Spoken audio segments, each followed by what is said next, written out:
Hello, everybody. This is the Desert Viking coming to you from week 19. And today's topic of conversation is one that I was loath to put up because I know the shit that I will take for putting it up, but it's what's on my mind this week, and that is loneliness.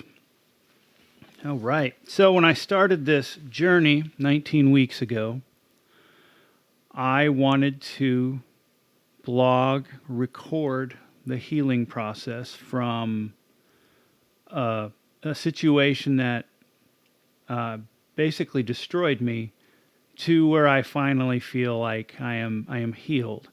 And I know that that healing process is going to take time. And there's nothing anyone can do about that. I can pretend that it will not take time. A lot of people do that. They choose to pretend that they're fine when they're not. I have never been one of those people. But one of the things that I wanted to ensure of when I did these was that I was being real. I wasn't trying to fake anything, and I wasn't trying to pretend things were a certain way that they were not. And some weeks are going to be good. Some weeks I'm going to be energized. Other weeks are going to be bad. And that's just part of the healing process. So if you're going through the same thing that I am going through right now, know that that's normal. You're going to have weeks where it's hard to get out of bed, even though it's been months after the fact of whatever happened that you're going through happened. Uh, it takes a while. It takes a while um, to repair all of that. But I want to be real when I do these. I don't want to pretend things are what they are.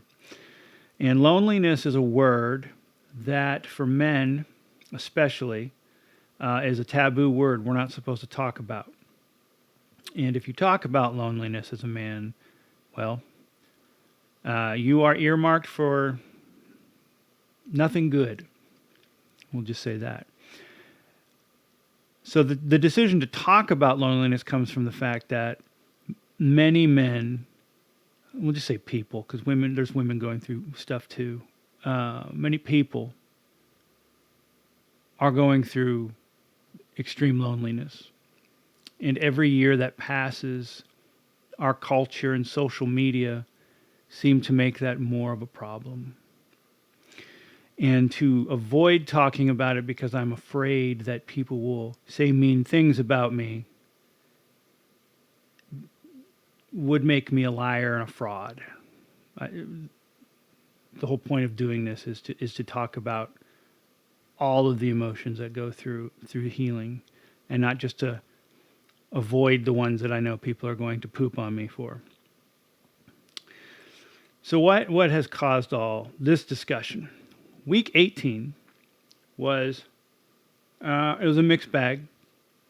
I had a couple really good, solid victories in week 18 last week. For one, I was able to put on a pair of pants that I haven't wore since I was 19. So that physical work that I'm putting in is paying off. Second, I posted a little short video on YouTube showing me doing something I haven't done in over 30 years, and that was the ability to do a pull-up unassisted. And I can actually knock out like 3 of those right now. That's not like an amazing feat of strength, I realize. If you're a gym bro, you probably crank out 20, 30, 40 of those, and that's your warm-up, and I get it. But, for me, I haven't been able to do a pull-up since I was 17, and that was an amazing feeling to be able to do that. And again, it's showing that the work I'm putting in consistently is starting to pay off. Maybe not visually, but I'm physically stronger now than I've been in a long time. So I'm not going to say that my week last week was entirely bad. In fact, the week last week was, I can't even say it was bad overall in terms of what I experienced. It wasn't. But last week, I found out that another friend of mine, well, a couple friends of mine, so this happened to 2 people, but the first one He was in the military with me. He was in the army with me, and he was a few years older than me. So I want to say he was probably in his early 50s. And they found him dead in his apartment. He did not. It was not a death of despair, as they're calling them. So it wasn't self-deletion. It was his time. And that's, as far as death and dying go, I've always been of the mindset that when it's your time, it's your time. And I don't mourn like normal people. Of course, I don't do a lot of things like normal people, which is part of why I feel disassociated with so many of you. Um, it's not to say that I am happy when someone I know dies, but I unless it's like a self deletion, which to me is that didn't have to be. If you die of natural causes, that's just the circle that we live in. That's life. We all have to do it. In fact, Freemasons have this thing, and I don't think this is secret information. This is in a book, any book you can pull off. Freemasonry for Dummies, I think, has this, the room of contemplation. And the room of contemplation, you'll see like a skull or a thigh bone or bones or whatever. And there's nothing sinister about those things. That's just to remind you that you're going to be that one day. That what we have right now is temporary and very fast. And it reminds you to make the best use of your life. So I don't fall into a pit of despair when someone close to me dies of natural causes. To me, that's the circle. Celebrate their life, keep honor their memory, and so on. The thing that gets me with this is that this person was found well after the fact that he had died, and I don't know how long he sat there. His body sat there. That they don't tell you those things because he lived alone. He lived alone, and like a lot of guys, had very few friends, or the friends he has are, really far away, so we can't meet each other. And so that one just hit close to home, right? Because there's a lot of guys I know that live alone, myself included, that if something like that were to happen, if I were to have a heart attack, no one would know. None of you would know. Nobody would know. In my case, like I don't have, like not a living soul has entered my house other than myself since she left. And I can't remember. I'm trying to think of the last time someone other than her was in the house was like 7 months ago. So no one's knocked on the door. No one's come into the house. No one even knows I exist here, locally, like around me. I have friends. I have friends that check up on me, yes, but not physically, not present. And so that could be me. And it would be months before anyone even noticed. And it would be because I wasn't paying my bills and the city would get mad. That's how you'd find out. And then only a few of you would find out because, once they find you, they have to try to find, if you hopefully have a will, they'll try to contact the people in your will. And then, that's my daughter. And so she would post something on social media that maybe 4 or 5 people would see. And that would be the extent. And maybe a year later, people would look, oh, remember that guy? Yeah, he died last year. Oh, that's so sad. That hits close to home. I had another friend who also had a heart attack. But he was at work, and so they were able to rush him to the ER, and he had surgery, heart surgery, and he's fine. But had he been home alone, and he even mentions that in his post, had he been home alone, he knows he probably wouldn't have made it. And so that is really what tailspun me into this frame of mind that I'm currently at now. It's loneliness, it's not I miss this person that left. Just to put that into context, I don't really miss that person. I have not missed that person for a while. when I think of that person, I don't have any real good feelings, and certainly I don't. There's no sorrow in their not being here anymore. We'll just say that. But what I feel is I feel that loneliness. Now, one of the reasons that I joined, or I'm attempting to join, the Freemasons Lodge is fraternity. It's to be and get to know other people. Because for me, and it's always been this way, I'm going to pop up a little graphic here. For me, getting to know people is hard. It's always been hard. I've never felt like I belonged to this world. I've always been an outsider. I don't really care about status. I don't really care about clout. I just want to be able to support myself and do the things that I love to do. That's it. I don't care about chasing after, your status, because, I mean, in the end, the vast majority of us live our lives, we die, and in a couple generations, no one even knows who we are.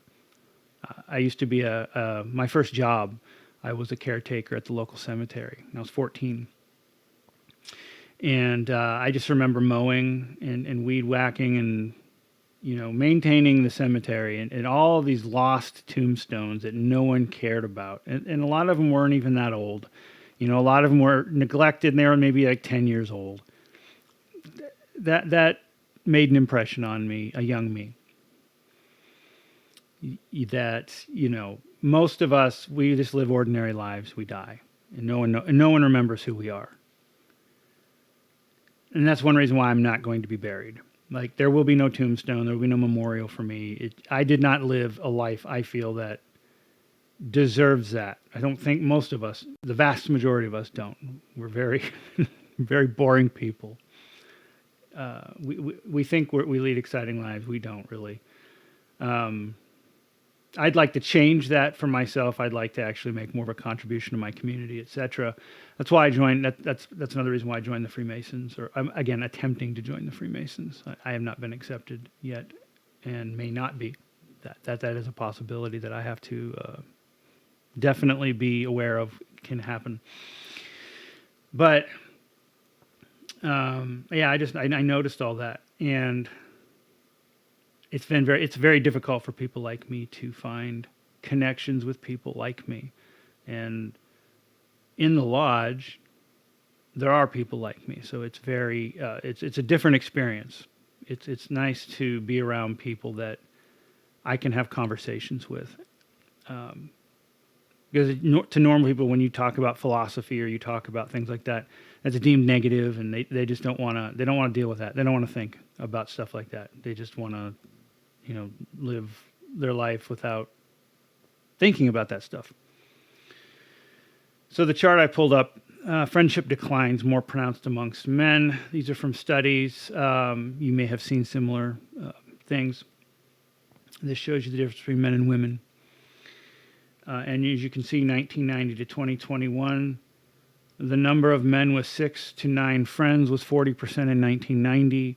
And in 2021, well knee-deep in the social media era, that has shrunk considerably. You can see the number of men who report no close friends has risen exponentially. And it even impacts women. Women are the more social sex. For sure. One of the benefits of being in a relationship with a woman for a man, one of the things he gets is that social circle, the ability to have a wider social network, because women are just naturally better at that than men. And as men get older, it gets harder. So we can consider a few things. For men, when we're young, I'm going to turn that off. When we're young, it seems easier to make friends. Like, another boy lives down the street. and he likes Transformers, and so you guys play Transformers together. The next thing you know, you're having sleepovers, and you're friends. And then the status thing starts around junior high, where kids start to realize who they should and shouldn't hang out with. And in high school, that becomes full blown, and that really never leaves us. High school never really ends in terms of how people act and behave. You'll hear the saying quite a bit. He acts like he's in high school, or she acts like it's like she's still in high school. That never ends, in my opinion. Like, most people continue to behave the way they do well into their adult years, well into their 50s and 60s, behaving as they did when they were 16. Because emotionally and socially, you develop and kind of finalize who you are for a lot of people, not everyone, but for a lot of people in high school. And you learn who to hang out with and who not to hang out with. And that's right there where the transition comes in, where relationships, friendships, or romantic become transactional for a lot of people in the West.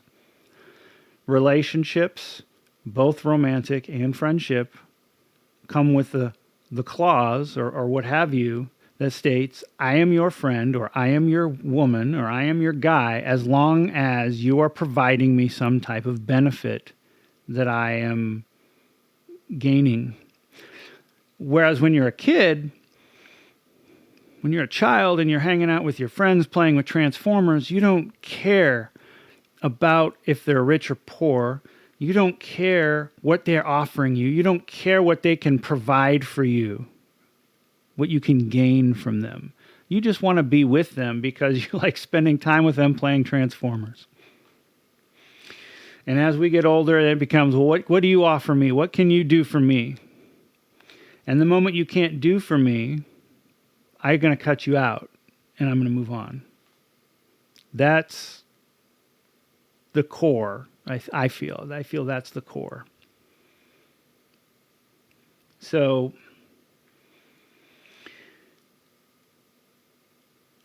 that's what's been on my mind the last few days going into this week.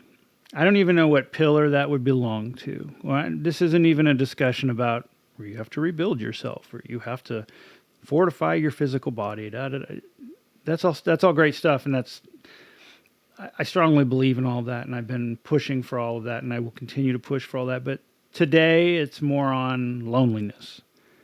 And there's a sea of people like me in the same situation. And the burning question on my mind, why can't those people connect with each other? Why can't we connect with each other? The older we get, particularly with men, why can we not make friends? What is it that prevents that? And even when I go into the lodge, I went into the lodge going, I need to meet other people. I'm not going to meet other people sitting at home. Very few things that groups get together for interest me, for the most part. There's a lot of predatory groups. So there's this thing called meetup.com that I was, when I did the therapy thing a few months ago, at the beginning of all this, my therapist said, you should try this. You can meet some people. And so I tried, and a lot of it was very predatory. People are trying to bank off of other people's loneliness. So they create these like single sites, and it's all guys. There's no women there. And they try to be your guru, and they try, I have the secret to life and happiness. All you have to do is pay me money, and you can just keep coming to my meetup. It's like, that's all it is? It's just a giant pyramid scheme to make money off of other people's misery. It's so sad. It's disgusting. It's repulsive. Revulsion. Revulsion is the feeling I feel from seeing that. It's just, I know there's a bunch of people. When I go into a lodge, you feel it even then. Like, I think my mind wanders a little bit, but there are different types of love, right? think in Latin there's I don't even know how many. I want to say three, but there's probably more. But I know we have romantic love, which is what everyone wants, and that's really to me lust, because that feeling wears off over time. There's familiar love, which is the love you feel for your family, and then there's brotherly love, which is the love you feel for your friends. And like that, I believe that relationships are like that, like feeling, the friendship feeling has different forms as well that are similar to love. So you can have friends that you feel different ways about. But the one of the strongest forms of bonds that I have encountered were from sports teams or from serving in the military. When you're put through a grueling ordeal with a group of people, you form strong bonds. And I think part of our problem today is there are no grueling ordeals. Everything is on easy mode.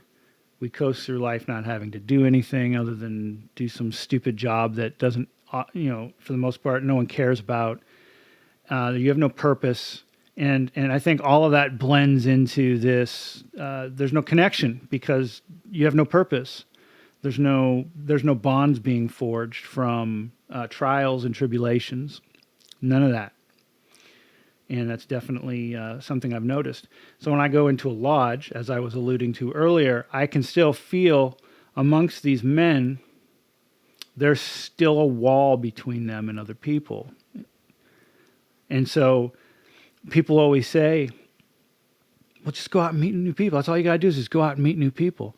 It's not that easy. It's really not that easy to go out and meet new people because, at least for a man, you are seen as like a threat. You are seen as a danger. And so most people will immediately put up a wall between you and them because they don't know you. And they think that for all they know, you could be a threat. And for a lot of people, the older you get, the more baggage we carry. That's just natural. Every person, as you get older, is carrying baggage. But the more baggage we carry, the harder it is to lower those walls down. And so everything becomes very shallow where you can just cut and run at a moment's notice. So there's no deep connections formed because no one wants to be sitting where I'm sitting right now, where you've developed these deep connections with someone and they cut and run for something else better. And that doesn't just go for romantic relationships. That goes for social relationships as well. And I think that plays a part of it too. Relationships are two-way streets. You got to have both people trying. And if only one person's trying and the other person's like, I'm going to keep you at arm's length the whole time, you're not going to have a worthwhile friendship with that person, I don't think. The individual who I was talking about who passed, he was one of the first people that contacted me when all of this shit show went down. And I haven't talked to him in a few months. He doesn't really post. He never really posted on social media. He's one of those people. He just pretty much kept to himself. His wife left him years ago. He was deployed, and she cheated on him and left him for the guy. And he was basically done with women at that point. And he, as far as I know, was not with another one since then because he had gone through a few of those, and you just get burnt out on being disposable. But he was one of the first people to reach out to me and offer to be there for me.